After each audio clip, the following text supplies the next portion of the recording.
اور آپ دھوکے میں اٹیک کر دیتے ہیں.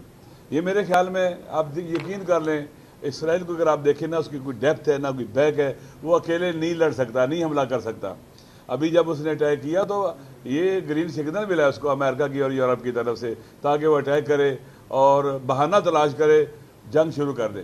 تو یہ انہوں نے ظلم کیا ہے، زیادتی کی ہے، اور عوام، ایران کے عوام کھڑے ہیں اس کے مقابلے میں. دیکھیں بہت سی چیزیں یہاں کے لوگ نہیں جانتے. میں چونکہ وہاں 20 سال 19 سال پڑھا ہوں، ان کا سارے کا سارا ڈیفنس سسٹم اپنا ہے، خود بنایا ہے.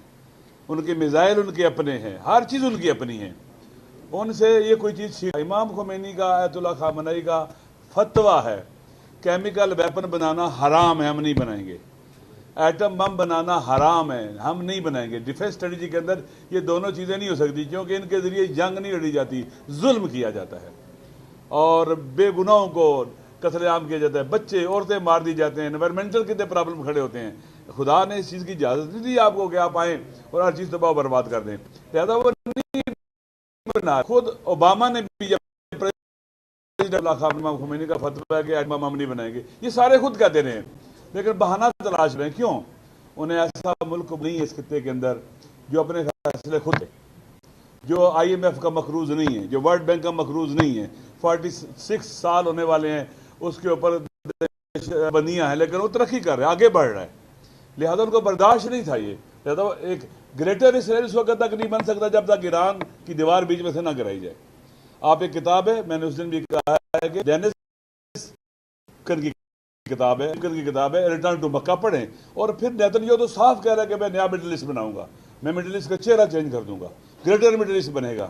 تو یہ سارے کا سارا عالمی قوتوں کے تعاون سے ہو رہا ہے، کیونکہ شفٹ آف پاور کو کنٹرول کرنا چاہیے، کو کنٹین کرنا چاہتے ہیں، اور اس خطے کے اندر جتنی بھی پاور ہے ان کو کنٹرول کرنا چاہتے ہیں. باب المندب سے لے کر اپنے ہرمز تک سارے سمندری راستے اپنے کنٹرول میں کرنا چاہتے ہیں. یہ جو ایران پر حملہ ہوا ہے حقیقت میں ایسٹ پر حملہ ہوا ہے، پورے ایشیا پر حملہ ہوا ہے، پورے امت مسلمہ پر حملہ ہوا ہے. وہ سب کی نیابت میں لڑ رہے ہیں.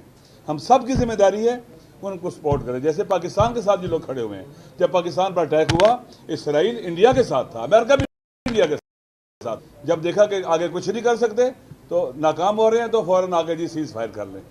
میرے خیال میں پاکستان کے عوام کا سینٹیمنٹ، پاکستان کے عوام کی رائے اس وقت مظلوموں کے ساتھ ہے، ظالموں کے مقابلے میں. دنیا سے زیادہ اسرائیل جو ایک ظالم رجیم ہے، اللیجیٹمیٹ رجیم ہے، اس کے خلاف اور امریکہ کے خلاف پاکستان کے عوام میں نفرت پائی جاتی ہے. اور الحمدللہ پاکستان کے عوام بہت بابرکت اور بہت آگاہ ہیں، اور ہماری حکومت نے بھی جو یونائٹڈ نیشن کے اندر اسٹینڈ ہے، اس کا اجلاس ہو رہا ہے، وہ پاکستان، چین اور روس کے مشترکہ ڈیمانڈ پر ہو رہا ہے. تو ہم ان کو بھی ویلکم کرتے ہیں. جیسے پاکستان پر تو ہم سارے اکٹھے تھے، ایران پر بھی جب اٹیک ہوا ہے تو ہم سارے اکٹھے ہیں، پاکستان کے عوام سب ہم اکٹھے ہیں، کیونکہ ہمیں پتہ ہے کہ ایران کے بعد کس کی باری آنی ہے؟ پاکستان کی. وہ چھوٹے چھوٹے ملک بنانا چاہتا ہے، چھوٹے چھوٹے سٹیز کی طرح کنٹری تقسیم کرنا چاہتا ہے.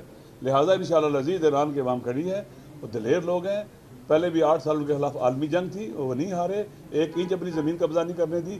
آج تو وہ بہت طاقتور ہیں، اور انشاءاللہ العزیز مجھے امید ہے کہ مظلوم جیتیں گے، اور عالمی استکباری قوتیں جو ظالم ہیں، جو ایٹم بم مارتی ہیں، جو قاتل ہیں. آپ دیکھ لیں گزشتہ فرسٹ ورلڈ وار سے لے کر ابھی تک انہوں نے کروڑوں انسانوں کو، بے گناہوں کو قتل کیا ہے اور کر رہے ہیں. غزہ پہ خاموش ہیں کہ اسرائیل لوگوں کو مارا ہے. اس لیے ضرورت ہے کہ جہان اسلام اکٹھا ہو، مسلمان اکٹھے ہوں، مسلمان کنٹریز اکٹھے ہوں، تاکہ ان فتنوں کا مقابلہ کر سکیں.